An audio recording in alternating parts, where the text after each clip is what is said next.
Hello and welcome to the History of Modern Greece. I'm your host, Daniel Roberts, and I'm here with my father, George, and our theme music is brought to you by Mark Youngerman. This is a podcast that covers the events from the fall of ancient Greece to the modern day. This is episode 32, The Rise of Islam. And now we are going to have to go back a little bit in time and travel further south than we have gone before. The Arabs and Islam are going to be huge players in our story of late antiquity and early modern Greece, so we should explain exactly who the Arabs are and how Islam became one of the most dominating and influential religions on the planet. The peninsula of Arabia was a desert wasteland and of absolute no use or interest to either the Roman or Persian empires. However, in the reign of Augustus the Great, parts of modern-day Saudi Arabia were conquered and absorbed into the Roman Empire. In the year 117, the Roman Empire covered North Arabia from the Red Sea to the Persian Gulf. In fact, the Romans named this territory the province of Arabia. The vast desert in the mainland was ignored, but the Arabs were not. In fact, many Arabs were Roman citizens, and the emperor of the Roman Empire during the 1,000-year anniversary of the city of Rome was Philip the Arab. Philip the Arab ruled over the Roman Empire from 244 to 249.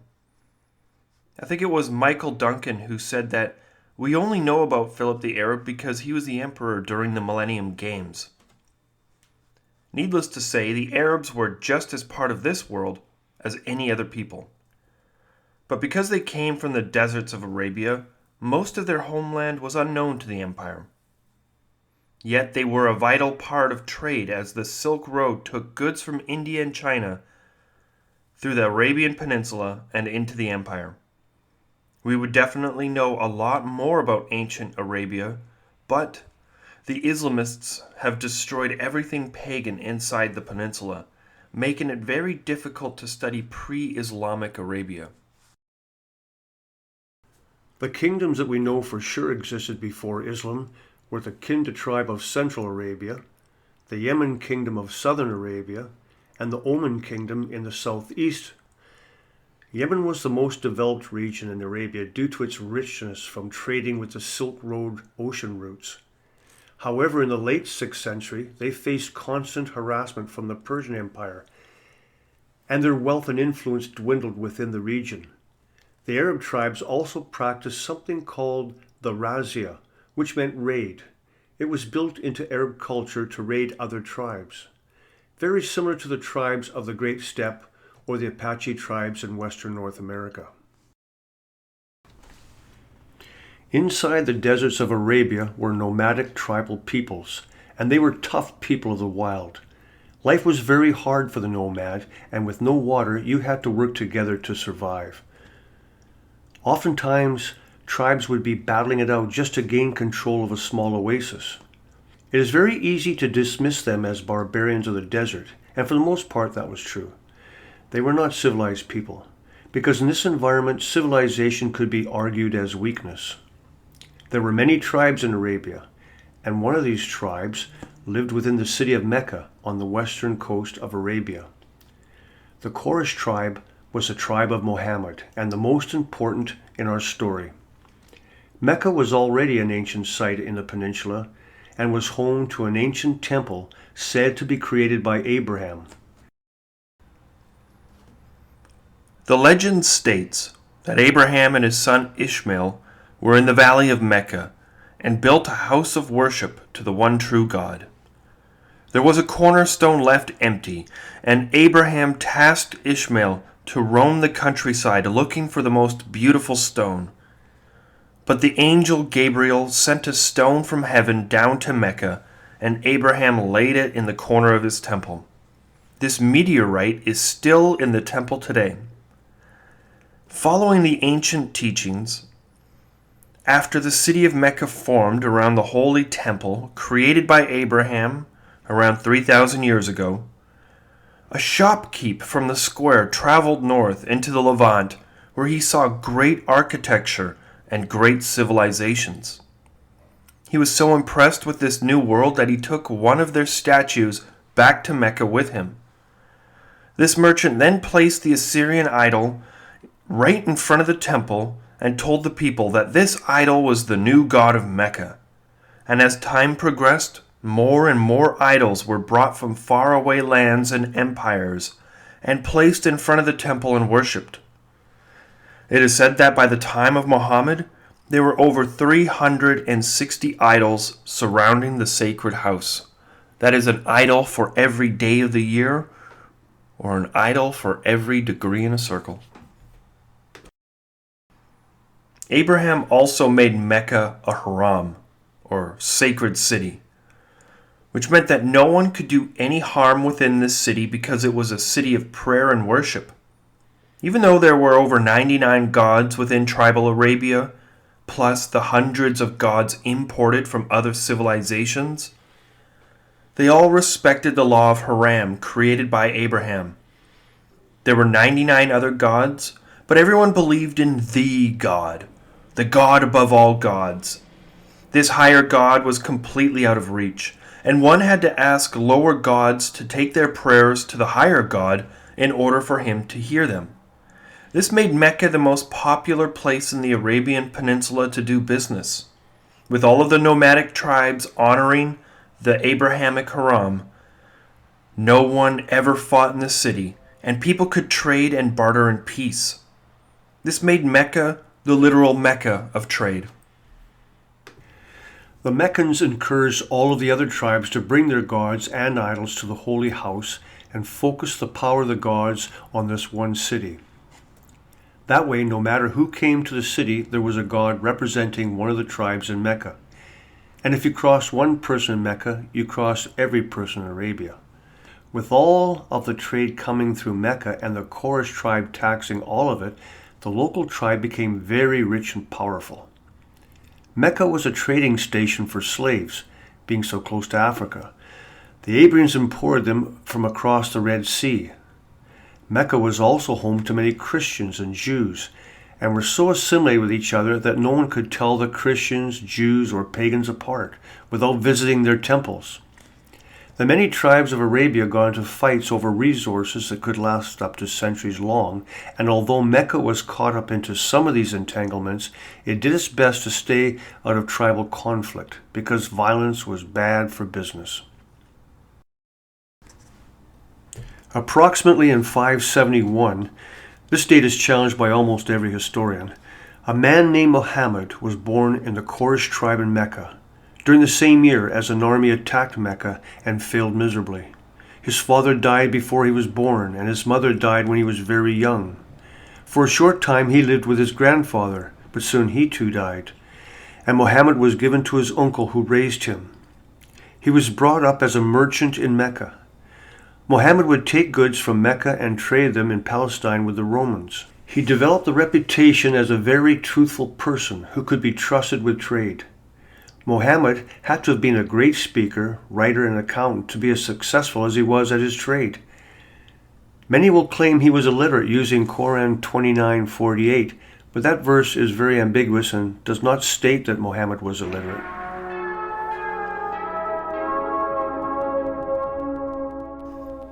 In 595 CE, Muhammad was hired by a woman named Khadijah to organize a caravan to Jerusalem, which he profited from greatly, and set off a career of trade, caravanning to and from Jerusalem. At the age of 25, he married the love of his life, Khadijah. They vowed to spend the rest of their lives together and had 7 children. Unfortunately, all of his sons died at a very early age. In some Islamic culture, Muhammad's wife is known as Khadijah the Great. Muhammad was well liked in Mecca and was known as the man who was nice to the slaves, kind to the poor, and meditated in the mountains on the 9th lunar month of every year. In the year 610 CE, Muhammad went into a cave outside of Mecca to meditate, and is said to have been visited by the angel Gabriel, where he was told to go out and preach about the oneness of God. The one true God is the only God. There is no God but God. One quick note is that at this time, Arabia is sandwiched between the Roman Empire, which is a monotheistic religion, and the Persian Empire, which is also monotheistic with Zoroastrianism. So he was following a trend of his neighbors. Muhammad began preaching in the city of Mecca and was met with a lot of resistance. Mecca was home to every god from every tribe and the civilizations beyond. To denounce them was to shatter the Haram instituted by Abraham thousands of years ago. The very stability of the economy was reliant on the Haram and safety of all trade and businesses in Mecca. This young man named Mohammed was bad for business. Muhammad preached within the courts and markets to everyone who traveled through the trading hub and the holy site, until eventually he started gaining followers. His first followers were very close to him. Muhammad's message to the people was very attractive and spoke of purity of the soul, the poor, the slaves, and the hungry. The city councils hated Muhammad and would often torture his followers to get them to denounce him and his teachings. In 613, he sent some of his followers from Mecca across the Red Sea and into Abyssinia, where they were to establish good ties with the king in Africa.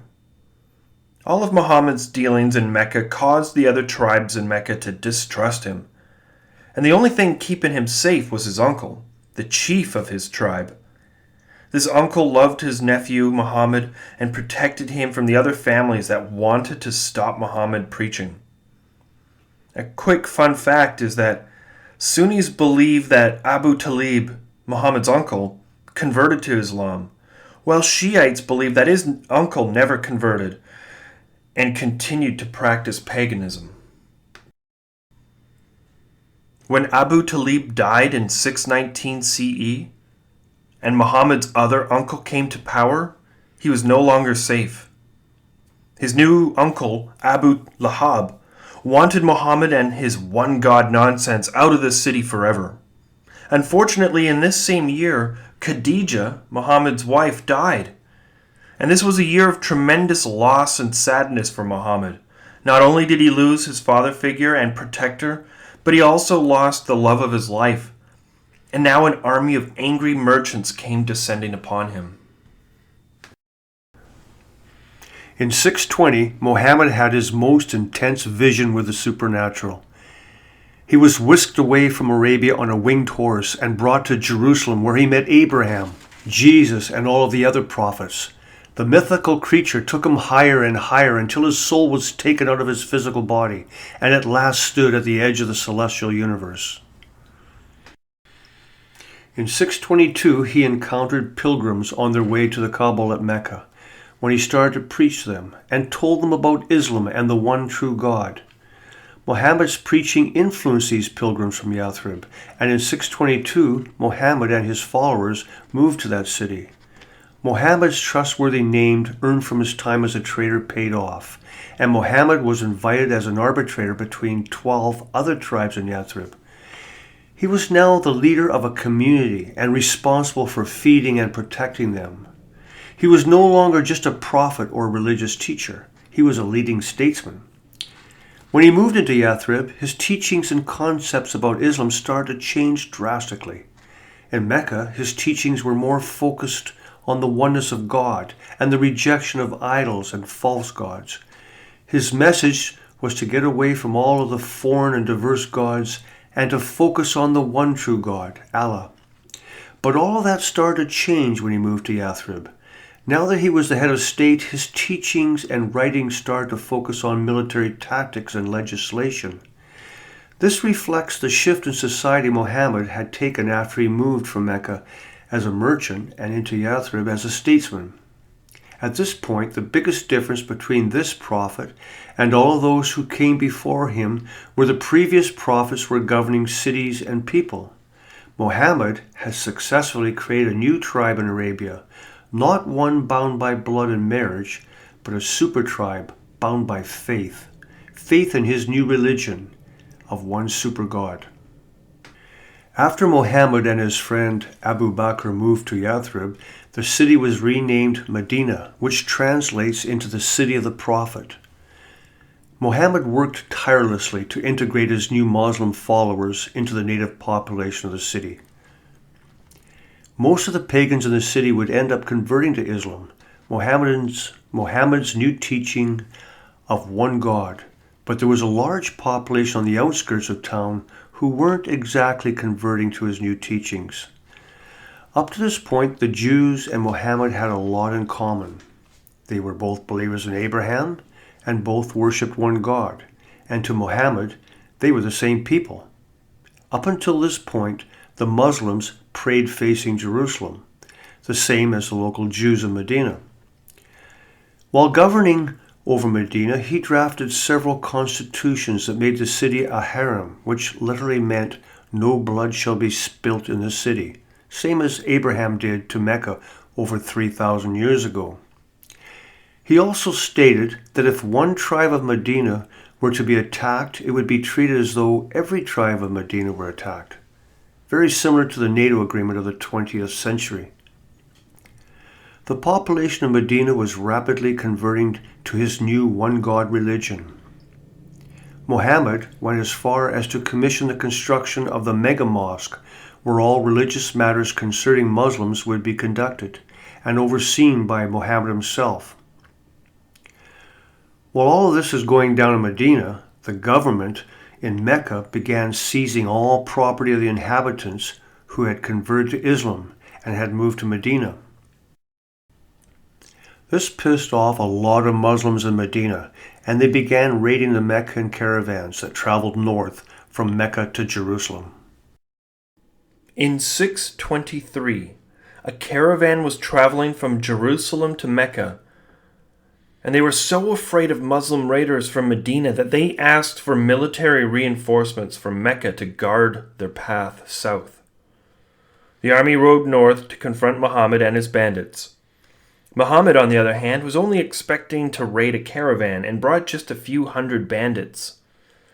And this led to the infamous Battle of Badr in 623 CE. Muhammad was a great commander and managed to defeat the Meccan army over 3 times his size. There is no surprise that Muhammad and everyone else living in the region took this as a sign of divine intervention on behalf of Muhammad and his Muslims. Mecca, on the other hand, took this as a great humiliation and would come looking for revenge in the future. This battle also proved to everyone in the area that Muhammad and his men were not weak, and they were a force to be reckoned with. In 624 CE, the Battle of Uhud took place between Muhammad and Mecca, the army which wanted revenge against Muhammad and his bandits. Mecca had over 3,000 soldiers, while Medina only had 700. And at the beginning, Medina was beating Mecca, and the Meccans were in retreat. You see, the archers of Muhammad were stationed in a mountain pass and protected the flanks of the Medina warriors. But as the Meccans retreated, the archers abandoned their positions and started to loot the dead bodies on the battlefield, leaving the rear guard exposed. A single unit of cavalry from the retreating Meccan forces broke off and circled around to the rear of the Medina forces. Now this would have been an opening for the Meccans to slaughter the Muslims permanently, but their main army had retreated so far that they were too far away to return and take advantage of the chaos taking place within the Muslim ranks. Had the Meccans not retreated as fast, they might have had time to turn around and attack Muhammad's army, and the world would have never seen a single Muslim since. However, the Muslims were able to escape the battlefield and to survive to fight another day, while the Meccans were fatally wounded and would not be able to send military forces north ever again. Muhammad himself was injured in this battle, and his uncle Hamza was killed. An important fact to note about the Jews in Medina is that they were tradesmen who lived on the outer edge of the city. And when Muhammad came to Medina, he took control away from their natural heir of the city. The Jews happened to have sided with the original heir and in doing so put themselves at odds with Muhammad. They went as far as to denounce his preachings and teachings of the book, and denied him to be a prophet because, according to them, no prophet could not be a Jew. This angered Muhammad, and he hereby ordered Muslims to stop praying facing Jerusalem and to start praying facing Mecca. In 625, Mohammed received word that a tribe of Jews were plotting against him, and he moved against the tribe and had them expelled from Medina. The tribe that Mohammed expelled from Medina moved to Mecca and allied themselves with their army. An army of 10,000 men, mostly warring tribal peoples, Meccan warriors, and Jewish tribal men expelled from Medina, marched north to confront Muhammad. The city had no walls or defenses, so Muhammad ordered his men to dig deep trenches around the city of Medina. The farmers went out and harvested all of their crops early to make sure the Meccans could not use any of their supplies during a siege. When the Meccans arrived, they were stopped by the trench, as there was no safe way to cross without being shot by archers. This siege lasted over a month, while the armies weighed each other out. During this siege, the last remaining Jewish tribe still living in Medina brought resources to Muhammad to honor his agreement with the Hiram, established by Muhammad guaranteeing religious freedom. They came to the city and saw over 10,000 troops laying siege to Medina and were scared by what they saw, and were persuaded at the last minute to betray Muhammad and attack the defenders of Medina. However, the Meccans laying siege to Medina quickly became disorganized, and the armies broke apart and abandoned their attacks. This left the last Jewish tribe in Medina in a very awkward state. They had just betrayed the leader of the state and spiritual leader. Muhammad was pissed off and didn't just banish the Jews remaining in Medina, he massacred them. All 900 of the Jewish men were beheaded, and the women and children were enslaved. Considering how humans acted in this time, one could argue this was business as usual. It is important to note that at this time, the great war between the Persians and the Romans was ending. In 628 CE, Muhammad and 1,400 of his men traveled to Mecca on pilgrimage to the Kaaba.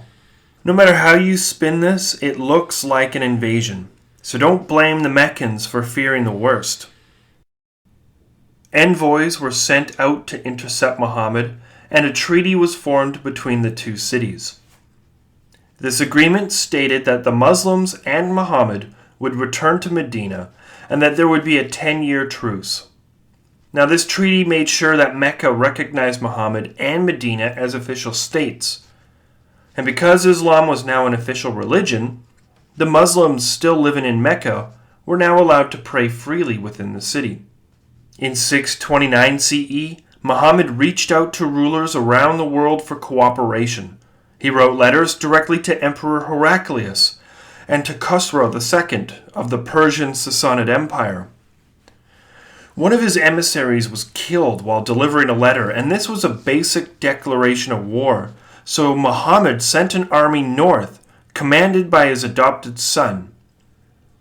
On the border of Palestine, where the Arabian Desert meets the fertile lands of the Roman province, Muhammad's soldiers met an army of Byzantine warriors. Muhammad's son was no match for the imperial army. Their numbers were around 10,000 or so, and Muhammad's son was killed in the attack, while the army was forced to retreat into the desert and return to Medina in disgrace. It is important to note why there were so many well-trained Arabs ready to fight with Muhammad. Before the Great War between the Romans and the Persians, they were both propping up Arab proxy states. So there were many rich Arab kingdoms with lots of experience fighting their neighbors' wars. Many of these Arabs fought in the Great War as well. So when Muhammad came north, these Arabs had no trouble joining his side. And the razzia, which was the practice of raiding, made the bordering provinces with the empires very dangerous for imperial peasants, which led to the need to have these buffer states between Arabia and the empire. However, in Islam, it is forbidden to raid other Muslims, so that forced these unified Arabs to raid only outsiders. In 630, Mohammed gathered his army of 10,000 soldiers, and instead of marching north to revenge the death of his son against the Byzantines, he marched south to Mecca. The treaty they signed between Medin and Mecca in 628 guaranteed 10 years of peace, but Muhammad was okay to break the treaty after 2 years. Instead of negotiating with the Qureshi Tribe of Mecca, Muhammad divided his men into 4 units and sent them through all 4 valleys that led to Mecca through the mountains. Apparently there were only a few violent confrontations between the forces, and the city was taken with very little bloodshed, as was Muhammad's plan to honor the Hiram. But this could be disputed. Muhammad conquered and forgave most of the people of the Qureshi tribe for the persecution against his people, and quickly absorbed Mecca into his influence. He thereafter went out into Arabia and conquered the other tribes, bringing them into his Muslim fold. In 631, Muhammad raised an army of all of the United Arab tribes and marched them north to face off against the Byzantine Empire. He had heard rumors that the Byzantines were going to invade from Palestine, but his army waited on the edge of the desert for weeks without encountering the imperial soldiers. Muhammad managed to unite the Arab tribes for the first time ever, and although they never encountered the Roman legionnaires, they did set a huge precedent. Around this time, Muhammad struck a fever and returned to his house. He died with his head in the lap of his youngest wife Aisha at the age of 61 in the year 632. With his death, he completed the unification of the Arab tribes and left a powerful nation ready to explode out of the desert with more force than the world had ever seen before. In 632 CE, Muhammad died, and the newly unified Arab peninsula was in mourning. Muhammad's cousin Ali was the new head of the tribe and had to deal with the funeral arrangements. Riots and disorder started to break out across the Arabian Peninsula, and it quickly became vital to choose a successor to Muhammad. Tensions got so high that at one point there were talks about splitting the tribes up into 2 separate states. Before the split could happen, though, a private meeting was held where Muhammad's friend Abu Bakr was elected to the position of caliph. Now, caliph literally translates into successor to Muhammad. So by definition, Abu Bakr was the first caliph, not Muhammad. Now the controversy around Abu Bakr's election is that it was held without Ali present.